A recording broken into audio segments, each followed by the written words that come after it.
Well, so in the last session we had actually seen different types of graphs, and we had seen what was the meaning of velocity. We had seen the graph in terms of distance and time, where the y-axis was representing distance and the x-axis was representing time, in which we had studied one graph.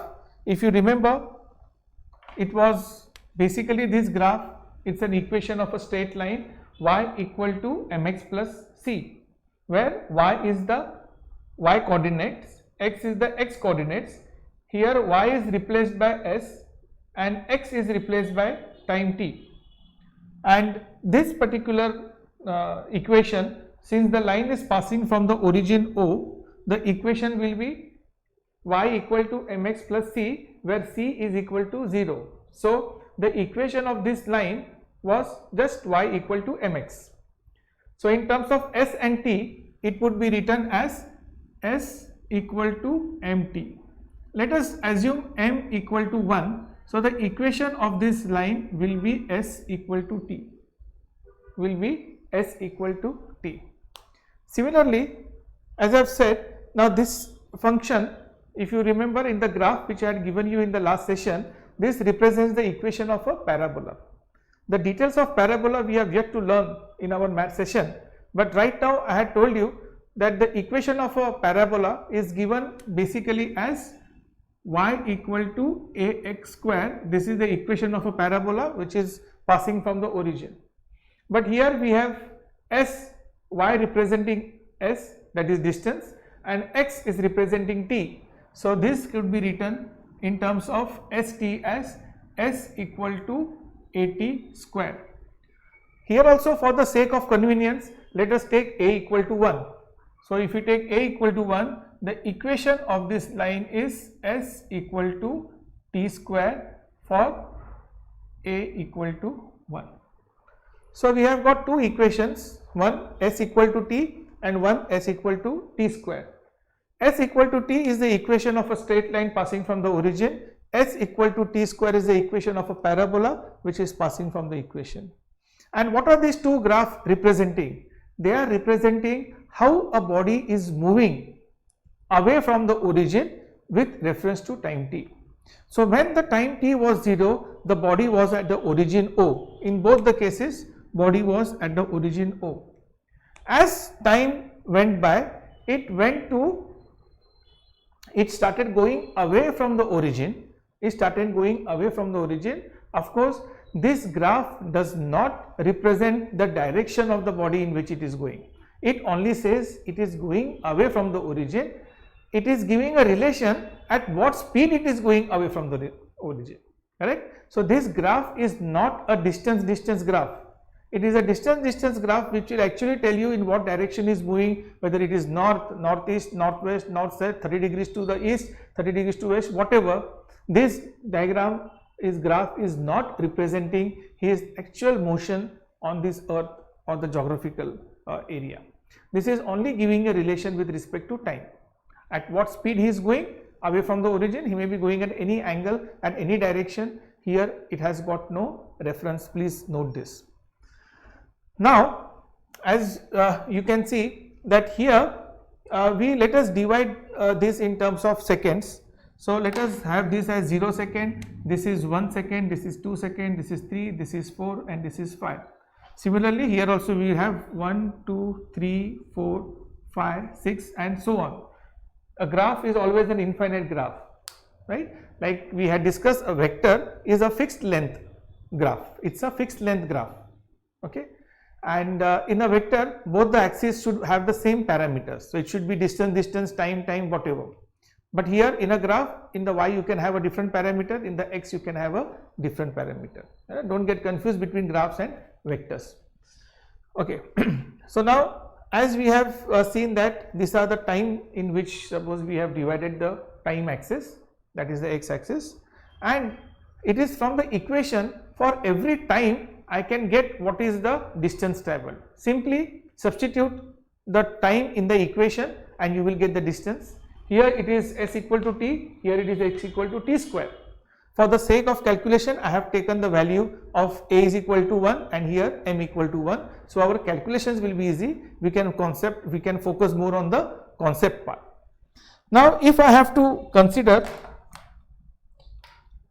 or if I have to graphically also find out the value, I can always do this by having a coordinates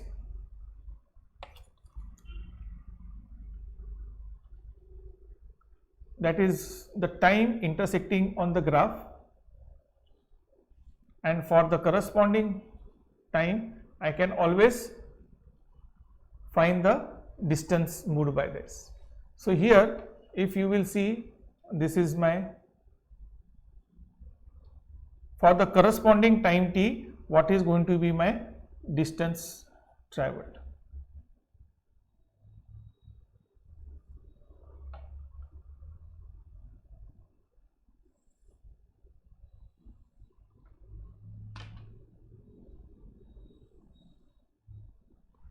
Right. Similarly, I can have the same thing for this graph also at 1 second,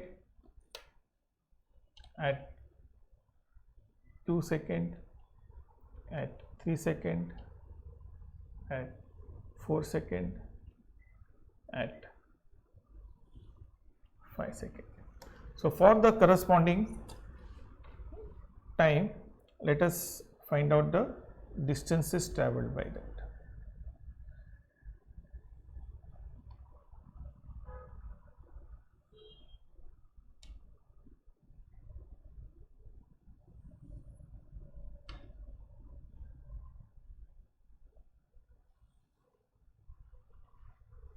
Okay. Here you can see it's a very important graph and a comparison that we are trying to do, from which we are going to come to certain conclusions. Here for this is 1 second, 2 second, 3, 4, 5, as the time goes by, I can from 1 second I can understand, putting the equation of 1 over here, s will be equal to 1 meter. So in 1 second he has traveled a distance of 1 meter. This is how the graphs talk. This is the interpretation of graph. This is what the graph is telling us, right? So if I put the value of 2 seconds, I will get the distance traveled is equal to 2 meter. Put the value of 3 seconds in this equation, the value is 3 meter. 4, it is 4. 5, it is 5 meters. So all these values are in meters. Here also I put the value of 1 over here, so s is going to be 1. If I put the value of 2, 2 square is 4, so this is going to be 4. If I put the value of 3 over here, it's 9. So for 4 it is going to be 16, for 5 it is going to be 25. All these distance are in meters. So 1 meter, 4 meter, 9 meter, 16 meter and 25 meter. Now here if I take a time slice, that means the distance traveled in a time slice of between 2 to 1. That means suppose this is T1, this is T2, this is T3, this is T4, this is T5. Similarly, I take this time as T1, T2, T3, T4 and T5. So between T2 and T3, the time is how much? From this point, let us give this point as A, B, C, D and E. Similarly, here also we give it as A, B, C, D and E. Here if you look at this time duration, between 2 seconds to 3 seconds, what distance he has traveled? I am not asking you the distance traveled from 0 to 3 seconds. I am not asking the distance traveled from 0 to 3 seconds. I am asking the distance traveled from 2 to 3 seconds. What is the distance traveled? So at 2 seconds he was at a distance of 2 meter, at 3 seconds he was at a distance of 3 meter. So in T3 minus T2, in this time the distance traveled was 3 minus 2, that will be equal to 1 meter, right? Between 2 and 3 seconds he travels a distance of 1 meter. Between 4 and 5 seconds, what is the distance traveled? So between 4 and 5, that is T5 minus T4, that is 4 and 5, that is 4 minus 5 equal to 1. So here also you will see that 4 minus 5, it will be 5 meter minus 4 meter, so it will be 1 meter. In this case you will see for any time slot I take, difference between any two time, and if I try to find the distance, if this time duration is same, that is T3 minus T1 is 1 second and T5 minus T4 is also 1 second, you will see observe over here that the distance traveled always will be 1 meter. This is the property of a constant velocity. If when a body is moving with a constant velocity, it is moving, it is not stationary. But in any time duration, any fixed time duration, suppose fixed time duration I am taking as 1 second. So from any adjacent consecutive 1 second time, that is from 6 second to 7 second, 9 second to 10 second, in 1 second he travels a distance of 1 meter. That is why we say his velocity is 1 upon that time duration, that is 1 meter per second square. So when I say m equal to 1, it also represents velocity. It is the velocity of the body which is given as 1 meter per second. So anywhere if you try to divide this distance by this time, you will get the value as 1, which means between A and B, the velocity will be what? Distance travelled upon time. Distance is 1, time is 1, velocity is 1. Between C and D, distance travelled is 1, time is 1, so 1 upon 1 is 1. So you take any two time slots, the velocity you will see it is the same. So this is a graph of a constant velocity. This, what does it show? It is the graph of a constant velocity. Now look at this graph. Look at this graph. Similarly, we try to do, let us have this two distance, that is a time duration T2 minus T1. If I take this time duration T2 minus T1, I will realize that T2 minus T1 is 2 minus 1, that is 1 second. So for 1 second, what is the distance it is travelling? That will be 4 minus 1. So the distance S will be equal to 4 minus 1. This is between A to B. When the body is travelling from A to B, the time taken is 1 second, okay, and the distance travelled is 4 minus 1, that is equal to 3 meter. Let us take this distance, the time duration 3 to 4, that is T4 minus T3 is equal to 4 minus 3, that is again equal to 1 second. So in both the situations, I am taking the time difference as 1 second. So here in 1 second he has travelled 3 meters. Let us see in this 1 second, that is from 4 to 3, at time t equal to 4 seconds he was at a distance of 16 meter. At time t equal to 3 seconds he was at a distance of 9 meter, right? So 16 minus 9, so what is the distance that he has travelled? So it is going to be 7 meters. So distance travelled here is 7 meter. Okay, so when he has travelled a distance of 7 meter for the same time duration of 1 second, in this 1 second distance travelled is 3 meter, in this 1 second the distance travelled is 7 meters. So now it is not the same. And what is the velocity over here? Velocity is 3 meter per 1 second, that will be equal to 3 meter per second, and here this is again it's an average velocity between the two time. So it is going to be 7 upon 1, it is going to be 7 upon 1, that will be equal to 7 meter per second. So between T4 and T3, that means when he is moving from C to D, the average velocity is 7 meter per second, and between 1 to 2 the average velocity is 3 meter per second. So what does this graph indicate? This graph indicates the description of a body which is moving with an changing velocity, in fact increasing velocity. In fact, increasing velocity with respect to time is called acceleration. Increase of velocity with respect to time is called acceleration. In acceleration also we have got two types of acceleration.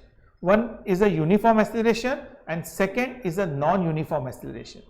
Now constant acceleration or uniform acceleration means the change of velocity upon time t is same. Velocity is changing, but the change of velocity with respect to time t, that is constant, which means it's a constant acceleration.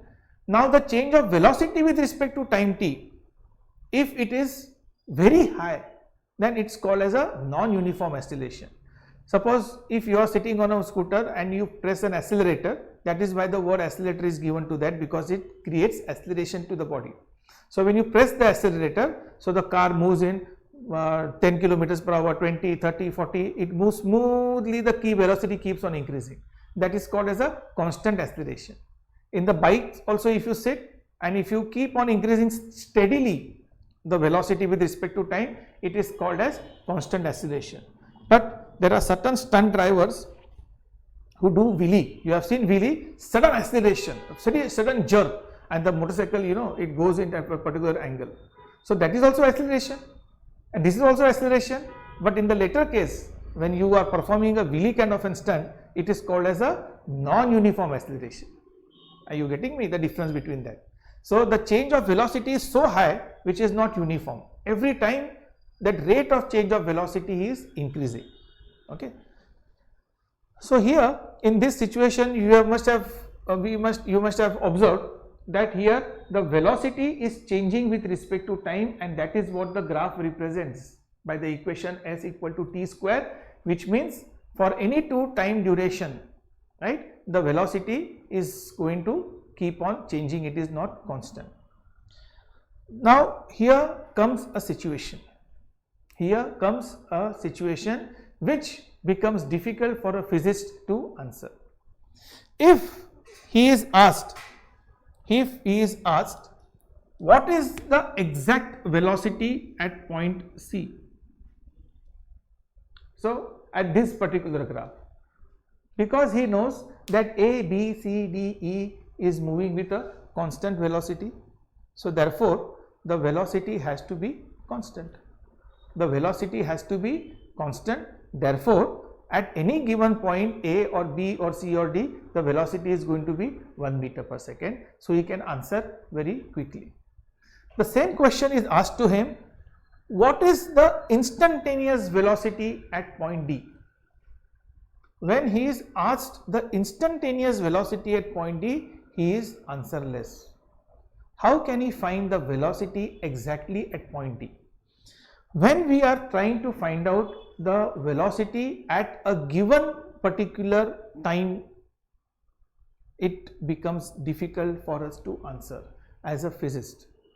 He knows the change of distance upon time t is velocity, but at D, exactly at the point D, how do I find the velocity? Because I would not be able to find a change of distance for a change of time. But does that mean the velocity at D is 0? No, it is steadily moving with a velocity. Some at velocity this would be maybe 1, 3, 4, 5, 6, 7. The velocity is increasing. So at D there was some velocity. But if he is asked from this equation, right, or if he is asked from this graph to find the velocity at time t equal to 4 seconds, he can find the distance. He said, I will tell you at what is the distance he has traveled. I said, no, I want to know what is the velocity at point D. He is speechless.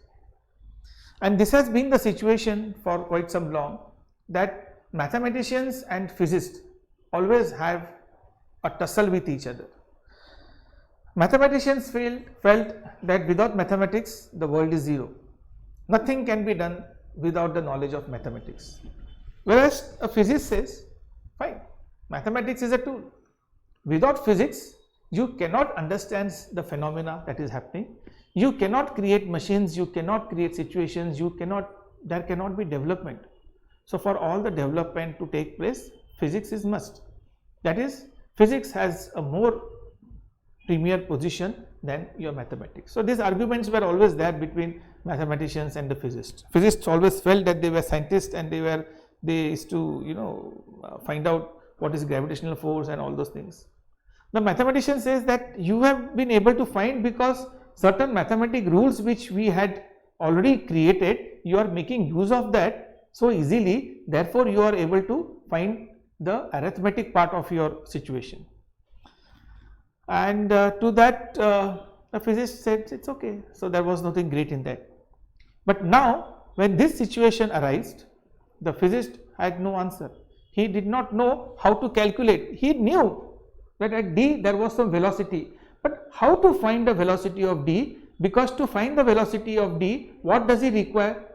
He requires the distance travelled, so he should require some distance, no, that he is travelling upon the time taken to travel that distance. So perfectly at that distance, how to find the velocity? Are you getting the situation, how difficult it is? He had derived the formula that velocity is the distance travelled at time t. So at d, what is the distance travelled? It is not from 0 to d. At d, if I want to find the distance travelled, I cannot take the distance from 0 to t and divide it by 4, because I will not get the velocity at d, because it was always increasing. It was always increasing. Just one more example I will give you, that here there is a person who had to go from one place A to another place B.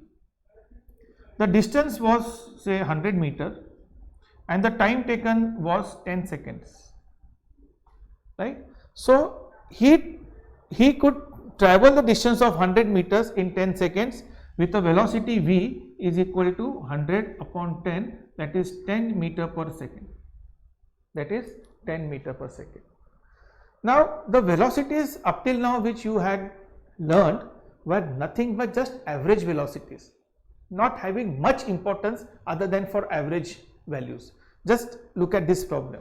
He had a distance to be travelled was 100 meter, time taken was 10 seconds. So definitely as per your equation, the velocity which he has gone was 10 meter per second. Now look at the same situation. Another person over here, right, is at a position A, he goes to the position B, and again here the distance is 100 meter. He starts here at time t equal to 0 and he reaches here at time t equal to 10 seconds, right. There is an observer here and there is an observer here to synchronize the time, and when the person has come here over here, maybe both of them are travelling in the bike, they see 10 seconds, so they say yes, your velocity by which you have come must be 10 meter per second. But in actuality the guy says I never ever travelled at 10 meter per second. He says the moment I started from here, my velocity v was 100 meter per second. At a very high speed I travelled, I came over here, I stopped, right. At here at this place I had a cup of tea, I had some snacks, and then my time taken here from here to here, suppose maybe in the 10 meter part, maybe I reached here in 1 second, right. After reaching here in 1 second I had time t. I knew that I have to cross this B in 10 seconds because my fellow here also had travelled and had taken 10 seconds. So my job was also to travel 10 seconds. Then I saw that I was late. Then I again accelerated. I went into a different velocity of 200 meter per second. Then I thought I am coming too early. So I adjusted my time and again I dropped down my speed to 70, and ultimately when I reached over here, this person never knew at what speed I had come. So here he had gone to 100, then 0, then maybe 150, he was constant at 150, then he brought down to 60, and when he came over here, maybe it was 50. See, so much varying velocity, but ultimately what did he do? He reached there in 10 seconds. He reached there in 10 seconds. So now here, do you understand two different situations? Distance in both the cases 100 meters, time taken in both the cases 10 seconds. So here I can say that this velocity by which this good person who has come was 10 meter per second. Here I am compelled to say that yes, he also travelled at 10 meter per second, but in actuality he never travelled at 10 meter per second. He had a varying velocity. which averaged out to 10 meter per second. So this equation that the distance traveled upon time t gives you the average velocity. So here if I try to find the average of this, it will come to 10. But if I want to find the instantaneous velocity at any given distance or at any given time t, at any given distance or at any given time t, I wanted to know what was his exact velocity. In this situation I will not know. Here at any given time t, if I ask his velocity, it is going to be 10 meter per second, 10 meter per second, 10 meter per second. Constantly he has traveled with 10 meter per second. But here, since his velocities had been varying all the time, at one particular time, which is called as instantaneous, at that particular moment, what was his velocity? One cannot tell you. You cannot find out the velocity at that instance, and that is what the problem comes, and this is the situation where a physicist is not able to answer or come out with situation, because for him to find the velocity he needs two distances, right, and he has to find the time, then he can find the velocity between these 2 points. But at one particular point he is not able to find the velocity, and he wants it. He wants to find that velocity of a particular instance because he wants to see the performance, he wants to do a lot of analysis. Lot of experiments are stuck up that unless and until I know the exact instantaneous velocity, I cannot continue with my experiments. This experiment is not about this person who is having his tea and snacks and wasting his time and accelerating, and it is not about that. It may be some other experiments that he may be observing, maybe speed of electrons or protons or some experiments or so many other magnetic charge particles, where he wants to know exactly at that particular time what must be his velocity, because it's a very important requirement. It's very important requirement. So say that is also, it's over there that when you are driving with an expressway, they have said that in certain stretch the speed limit is so much. So at that particular instant, police would like to know what is the velocity at that particular part, at that particular stretch. But even at that particular stretch, the stretch is a very longer distance, so it is easy to find the velocity at that stretch. But I want to find the velocity at a particular point, that I cannot get. Okay. So now in order to solve this, our great physicists, they kept running towards the mathematicians, and they said, well I understand that mathematics, physics requires mathematics, so, and we are stuck up with this particular situation, so please guide us how to find a way out and how to find the velocity at a particular point D. So he says, oh, since you have come to me, I need to give you a solution. So my solution is that graphically from our mathematics, if you draw a tangent in the point, the slope of that tangent will give you the velocity of that point. What was the suggestion he gave? The point at which you find the velocity, you draw a tangent at that particular point. So when a tangent is drawn at that particular point, it can be viewed this way. So let us see at point C, if a tangent is drawn,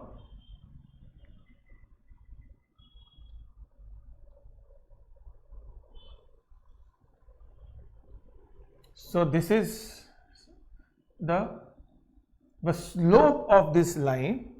The slope of this line is the velocity at point C. This is a very important thing which you students have to remember, that at any given graph, a tangent drawn at that particular point represents the velocity at that particular point. So the slope of this particular graph is the velocity.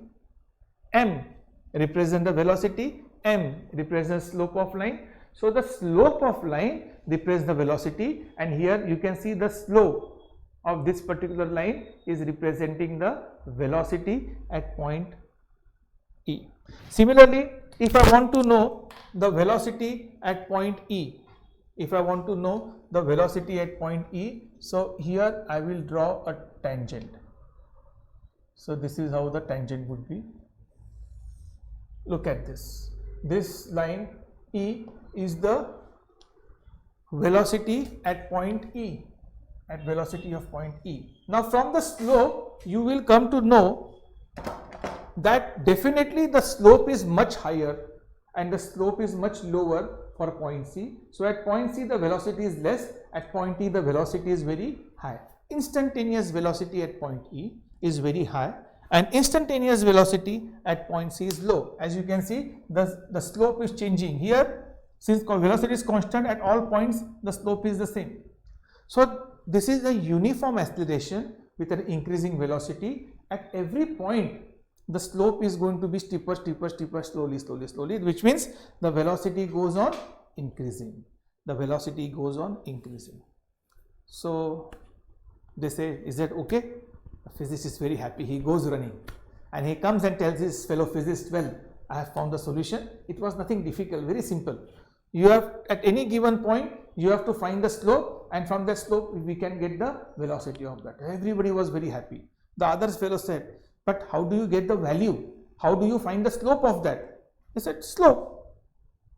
So he says, are we supposed to draw a graph, a very accurate graph, and then draw a slope and then measure the angle from a angle measurer protractor and then try to come out with the slope? Are you nuts? Do you think we can get an accurate value of slope? He says, well, that's what he told me. The fellow physicist says, that look here, friend, that is correct. It's a graphical method of finding the velocity, and graphical methods is not so easy. I need to get a good draftman. I need him to draw a perfect graph, perfectly plotted graph. I need that person to draw perfect straight lines, measure the slope, and then give me the answer. Do you know how much time it's going to take? Well, it's worth a try, but it can take hours to have that accurate. Still, I would not be satisfied that the answer he has given is correct. And since we have done units and dimensions, we know that unless and until I take 4 or 5 readings, I cannot come to an average value of that. So that means I will have to assign 4 or 5 draftmen, 4 or 5 people drawing the same diagram, drawing the same lines, and finding the angle of that particular line and getting me the slope of that line. He says, yeah, it's not done. This is not done. So this is the time we cannot spend in our experiments in just drawing lines and graph. No doubt, this is a solution. But I have been given only one point, that I want to find the velocity at 3 seconds. I want to find velocity of 3 seconds. So I need to find the slope of this line to find the velocity. Now to find the slope of this line at point C, I require, for any line to find the slope, even if we look at it mathematically, right, I always require 2 points. That is a basic requirement to find the slope. I require 2 points on that line, coordinates of 2 points under that line. Then there is one equation. The equation is that the slope of a line is y2 minus y1 upon x2 minus x1. So in this case, suppose this is point y2, any 2 points, maybe A and E if I take points A and E. So y2 minus y1 means 5 minus 1, which will be equal to 5 minus 1 upon x2 minus x1. For that point, x is what? At 5, and 1 is what? At 1. So it will be x2 minus x1, in this case t2 minus t1. So it will also become 5 minus 1 equal to 1. See, I require 2 points to find the slope of a line. That is the equation of a slope of a line. That is y2 minus y1 upon x2 minus x1 is the slope of a line. Otherwise, there is another equation, that is tan theta, but here now we are not introducing or we are not talking about trigonometry because we do not know this angle theta. If this angle is known, then tan theta is also one of the method to find the slope. M is also given as tan theta. So these are the only two equations in the universe to find the slope of a line. So he asked here, do we know this tan theta? No, I do not know this angle unless again I have to draw a graph and draw that angle theta, and then from tan theta I can find the slope. So from the slope I know slope means velocity. But in this particular situation theta is not known, so tan theta cannot be determined. Second, I know only one coordinate, that is 3 and 9. What is this coordinate over here? That is 3, 9. That is time is 3 seconds, distance is 9. Just from one coordinate, how can I find the slope of a line? I require two coordinates. What do I require to find the slope of a line? I require two coordinates. I require y2 minus y1 and x2 minus y1. These are the two coordinates on that line is a must to find the slope of that, which I am not able to find just by one point, because at one point there will be so many lines passing through that lines of so many slopes. Do you get it? At this, but from this particular point there will be infinite lines passing through this, all having different slopes. So from one point it is impossible to find the slope of any given line. Fine. So the problem is not solved. He has to again run back to the mathematicians. He says, good morning sir. Yes, now what is your problem? He says, sir, your solution was very good, but unfortunately our draftsmen are a bit too lazy and they are taking a bit more time in finding the slope of a line. So sir, if you can provide me with some different situation or a different solution, sir, we would be very glad, because it is taking a lot of time, and so we are not able to get the solutions very quickly. And second, even if I get the solutions quickly, they may not be reliable, because it again depends upon the instruments, the measurements, the angle and all those things. So the mathematician smiles and he says, well, I'll give you another method. Please go and try that, and I will show you the importance of that method. And this method is not, it is a situation, it is a solution for the situation that you have come up with, and for that you will have to do certain compromises. And because in mathematics we don't accept compromise, this solution I would not claim that this is mathematics, but this is a compromised mathematics to solve a problem of physics, and we shall give this name a word calculus, right? So the word calculus is a part of mathematics, a compromised mathematics, right, to solve certain situations of physics. Like something I had told you in my last example, there was a rabbit which was crossing half the distance. So mathematically he has never ever crossed the road, but for physics he has crossed the road. So when the mathematician says my equations is not yet completed, so it's called as a compromise situation. I am leaving the situation in between and I am accepting this fact that he has crossed this. So mathematically the situation has not been completed, but for physics it is made to appear that it is completed. Are you getting the situation, right? And therefore this stream is called as calculus. So it is does not come under pure mathematics. Okay. Now look at the solution that he has given. He says that, well, you wanted to find the slope of C. Yes sir, I want to find the slope of this line. This line I want to find the slope. Okay. For the slope of a line, you require two lines. Yes sir, I require 2 points on that line, 2 coordinates to find the slope. So he says simple. So what you do, you join point C and D.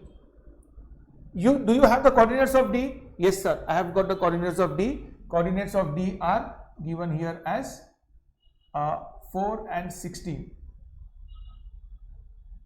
4 and 16 are the coordinates of D. Fine. He says you draw a line between C and D. Done, sir. I have drawn a line between C and D. I want to find the slope of C. So the mathematician says, I have done your job. I said, what you have done my job? Don't fool me, don't kid me. I am asking you the slope of this line. Are you getting me? Of this particular line, and you are giving me the slope of a line which is not equal to the slope of this line. Anybody can see, any child can see. Do you think we are fools? Just because we have come to you for a solution, that does not mean you can fool us with any kind of thing. The mathematicians, calm down. You require to find the slope two coordinates. C and D are the two coordinates. You have the coordinates of C and you have the coordinates of D with the help of these equations. Did you not find it? They said yes, we did it. So I have two coordinates, C 39, D 416, and this black line, the slope, right? To find the slope of this, what am I going to do? I am going to do y2 minus y1. That means the slope is going to be 4 minus 3 upon 16 minus 9. But he says, sir, this slope and this slope is not the same. Why can't you understand? I will not get the correct answer. So he says, fine, you will not get the correct answer. But who told you that this D should be at 4 seconds? You can have this point D very, very close to this next point C, so that this could be maybe 3.1 second. There is no restrictions for you to take the next point. Why the next point has to be at 4 seconds? You can take it at 3.1 second. Well, so at 3.1 second, no problem. So he says, do you have any problem? He said, no problem. In a graph, you can take any coordinates, and between 3 to 4, there I can divide this into 10 divisions. 3.1, 3.2, 3.3, 3.4, 3.5, 3.6, 3.7, 3.8, 3.9 and 4, of which I am taking my D point not here but at this particular point. So now this CD has become the distance has become very small, and from this say 0.1 second distance, the distance also what I am going to get is a very small distance between 9 to maybe 9.2. So it's 0.2 meter displacement for a time duration of 0.1 second. What have I reduced? Here I was taking what was I doing? I was taking a time duration of a very large time duration of 1 second. But here, as per the mathematician's advice, now I have taken only 0.1. I can still have 0.01 also. I have to only take two different points, no? They can be as small as possible. So I am taking 0.1 second. For 0.1 second, I will know what is the distance traveled. Correct? But he said, sir, but it is difficult, sir. Sir, in 0.1 second, how the distance traveled, how will I be able to measure? He said, you don't have to measure physically. You don't have to measure physically. First, tell me what is going to happen. When I draw this, when I take the points together, now instead of CD, now since the point is very close, I will be having the slope of line which is almost going to coincide the slope at point C, because this CD is so small, the distance is so small, and the slope of this line will almost coincide with the original slope of the line at point C. He says that is fine. So therefore he says, what have we done? The slope of green line and the slope of red line as per mathematics is not the same. There is still finite difference between that slope, but which is not visible, and that difference of that velocity is not going to matter much for you in physics, because that will be in micrometer, very much small millimeters per second. And if instead of 0.1, if you take this as 0.1, it will almost match towards that slope. Then you take 0.001 second, it will almost be to the slope, but you cannot take the time difference as 0. The moment you take 0, the time difference as 0, something upon 0 will give you undefined situation.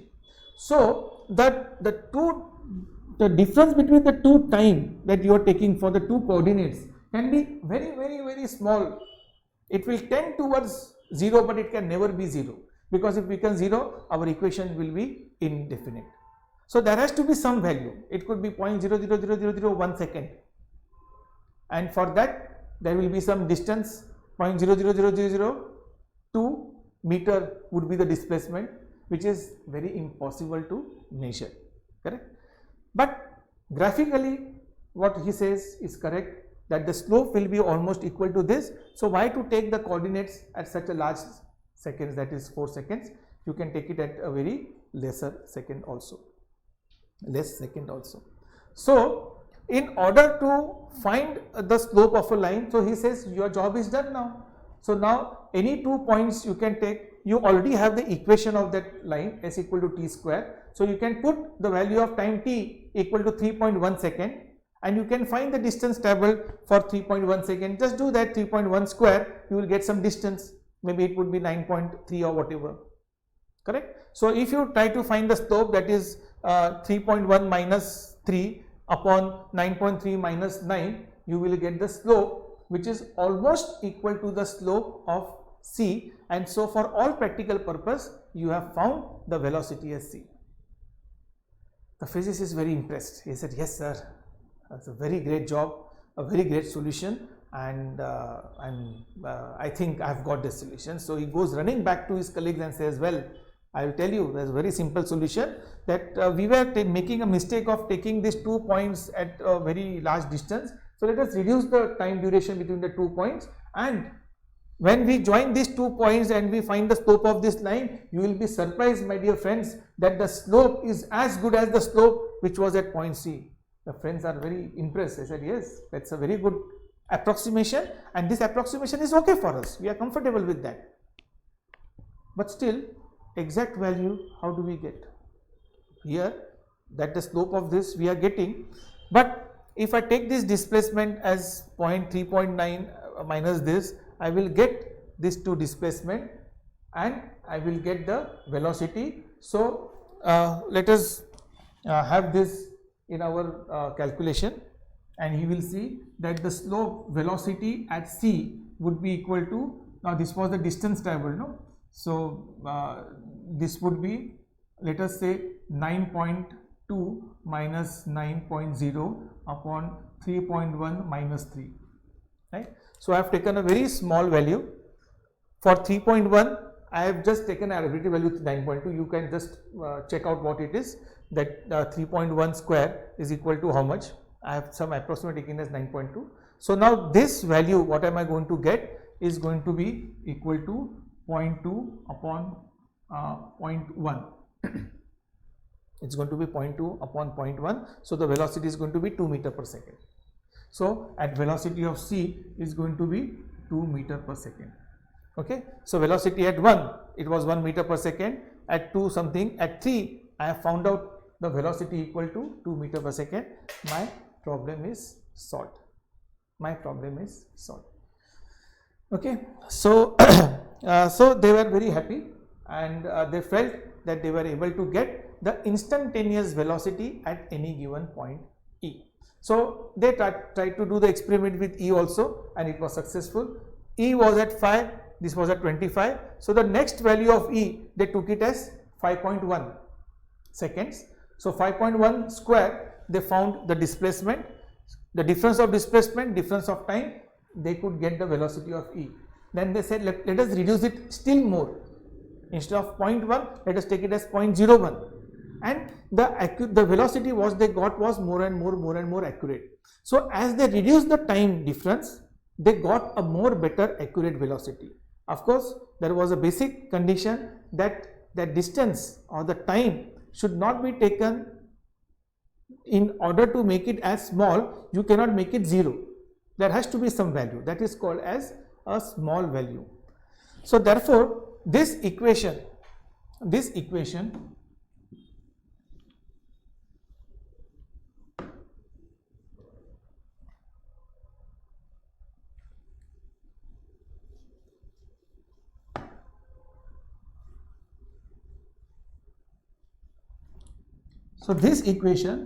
is represented that a slope of any given point is delta y upon delta x or equal to or delta s upon delta t. So that is equal to slope, which is equal to velocity. What does this equation say? Because I am taking a very small difference, so it will be delta y upon delta x. A small value of time t for which I will get a small displacement in the y-axis, that is the distance, and when I divide that I get the velocity at that particular instant of time or that particular position. Are you getting me? So I am trying to get it as an approximation technique, and that will work very great if my delta, the small distance I am taking, it is very small, so small but not zero. It has to be very small. So now every time taking that value 0.001, doing that mathematics and all those things, so the mathematician called them. He said, my fellow friends, please come over. I have derived one more equation which will help you even more better. I believe my solution has solved your problems, but yet there is a more better solution. It is the solution which I gave you. It can be put in the form of some rule which will be helpful for you to find the values much more quicker and much more accurate. So all the physicists went to that meeting. The mathematicians told them, see, to find the velocity, as I told you, you have to take a very small time gap of time t, right, for which you can find the value of s because you know the equation of s and t. This can be possible only if you know the equation of the graph. If the equation of the graph is not that, and we are sorry, it cannot be found out. So because from this equation I can find the value of s for any given value of t. So if I take value of 3, I can find the value of distance. If I take 3.01, I can find the value of distance. So s2 minus s1 upon t2 minus t1, he said you can find the velocity at that particular point. He said that ds by dt is also known as rate of change of distance. This is also known as ds by dt. What you did, that is a small value of distance upon small slice of time t, is nothing but it gives the description how the distance is traveling with the rate ds by dt. He says that I will give you a set of rules which you apply to the equations of that graph, you will get the value of this velocity as it is. What does that mean? He says that if y is equal to x, that is some y is a function of x. You remember we had described that this y changes with respect to x is a variable, right? And the power of x is n, right? He gives the first rule of differentiation that if y is varying with respect to x with some power, and n could be 0, 1, 2, 3, whatever, right? Which means that if n could be equal to 0, 1, 2, 3, whatever. So if y is equal to x raised to n, then dy by dx, what am I saying? I am finding the relation between these two is called as dy by dx. The relation how y is changing with respect to x, how s is changing with respect to time t, right? So the change of this function with reference to this function is called as differentiation. The relation of one variable with other variable, when both of them are taken in very small quantities, like we had taken small quantities of time t and small quantities of distance d, and when I find the relation of them, that process is called as differentiation. That is what we are now, we have introduced this concept that the relation of this with respect to the other variable, the relation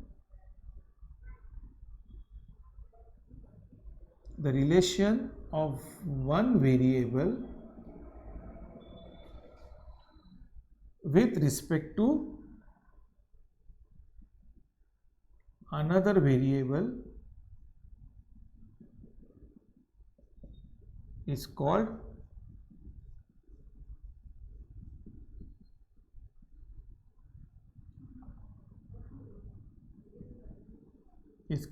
differentiation. So this is the first part of the calculus that we have introduced, and that is differentiation. That is the relation of x-axis with y-axis. It's the relation of distance with time.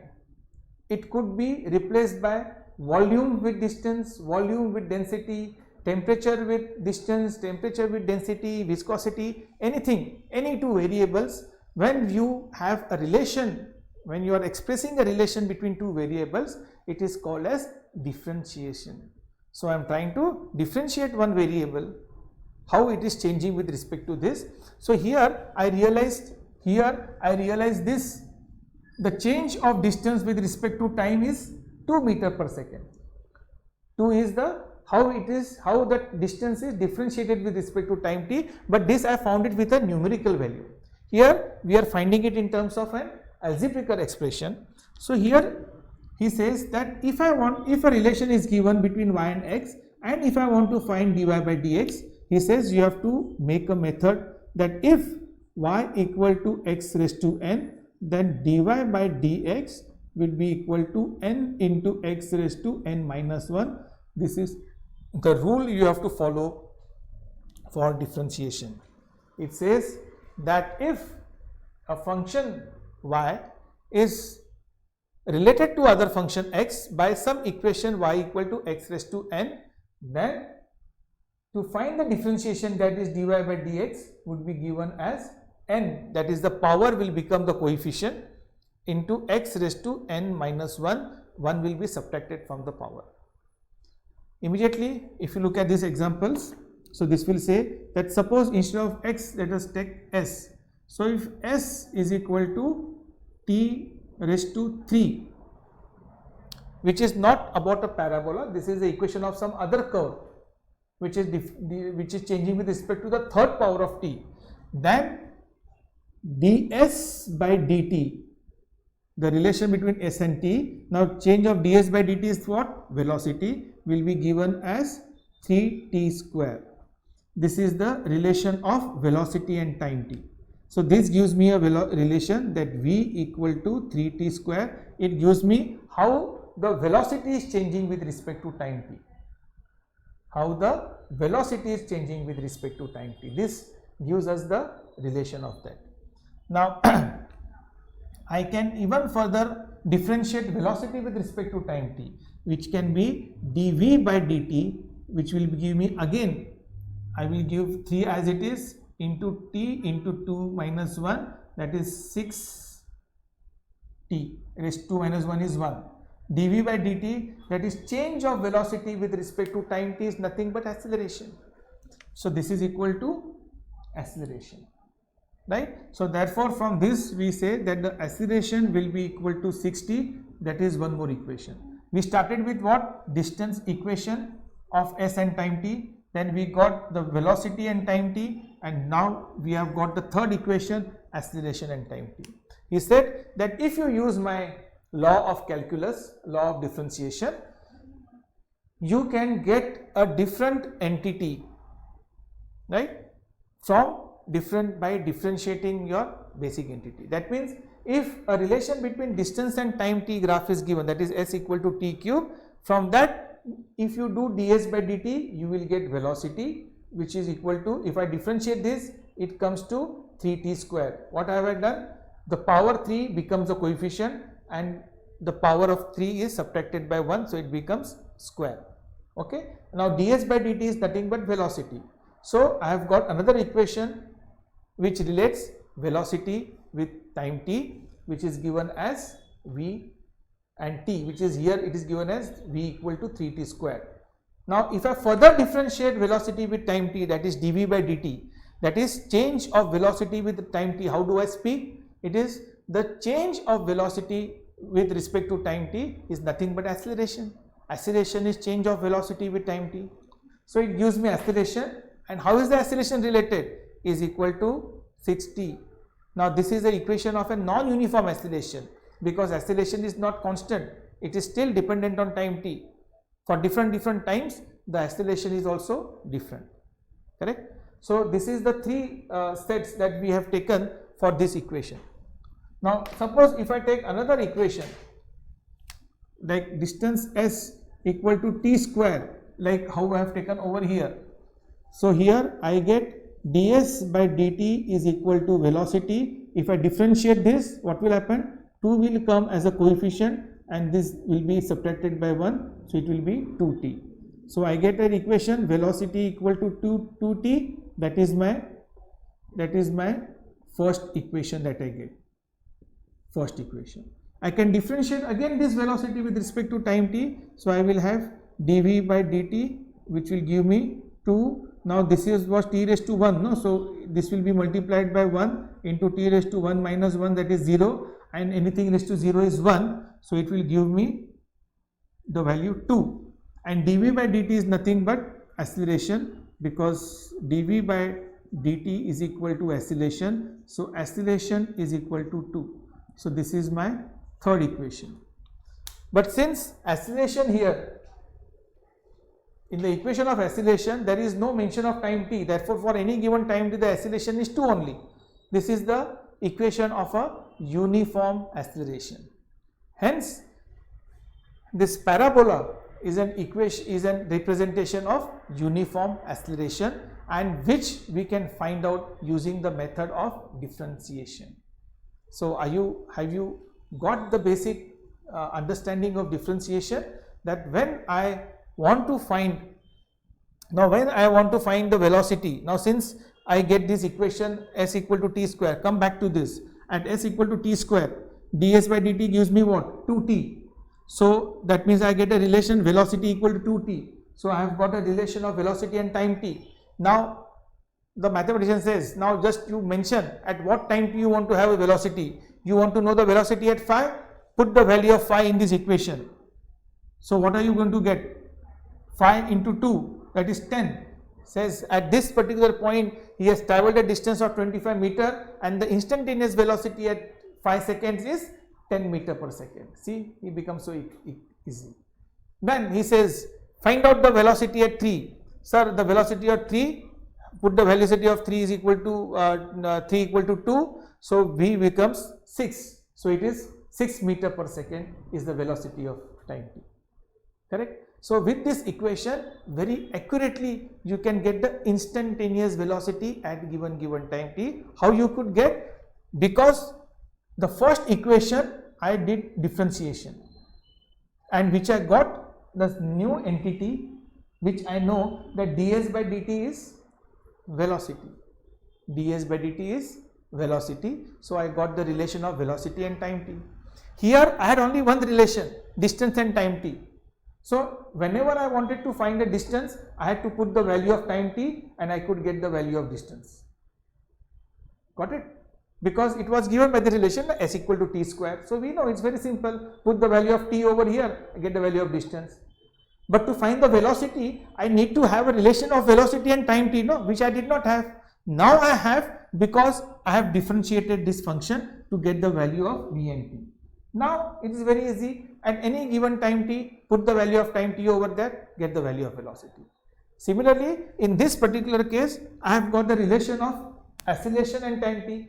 Unfortunately, acceleration is not dependent on time t. So at any given time t, the acceleration is 2 meter per second square, which is constant, it's uniform, correct. Whereas in this particular example, acceleration is still dependent on time t. So if you put the value of time t, you will realize the acceleration is changing. At time t equal to 1 second, it is 6 meter per second. At time t equal to 2 seconds, it is equal to 12 meter per second square, right. So with this differentiation and calculus, you are able to find the exact instantaneous velocities, instantaneous accelerations of any motion, right. So this is the importance of differentiation, and this is the introduction of differentiation, that how by approximating the this is being explained to you with the help of this graph, that how by approximating two different points, bringing them as close as each other so that the slope almost matches, but it never matches.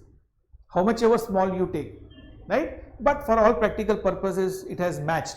Assuming this particular thing, a new stream of calculus is developed by which you get practical solutions for your situation. See, we have got the velocities at any given time t, we have got accelerations at any given time t, just by the method of calculus, that is differentiating these two equations which was given to us.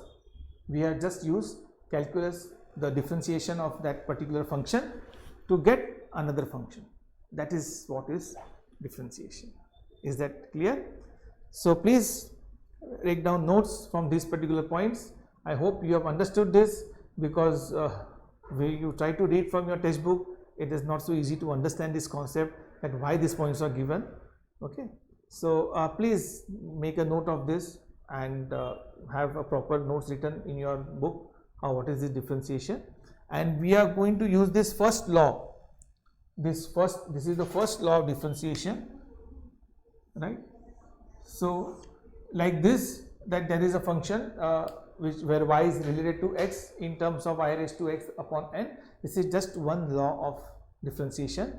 Like this, there may be about 15-20 such equations which you may have to remember. Not so difficult. As time goes by, you would be learning that. In the next chapter, we will understand more about the differentiation and various different graphs about velocity and acceleration and distance time t, making use of these differentiations, right?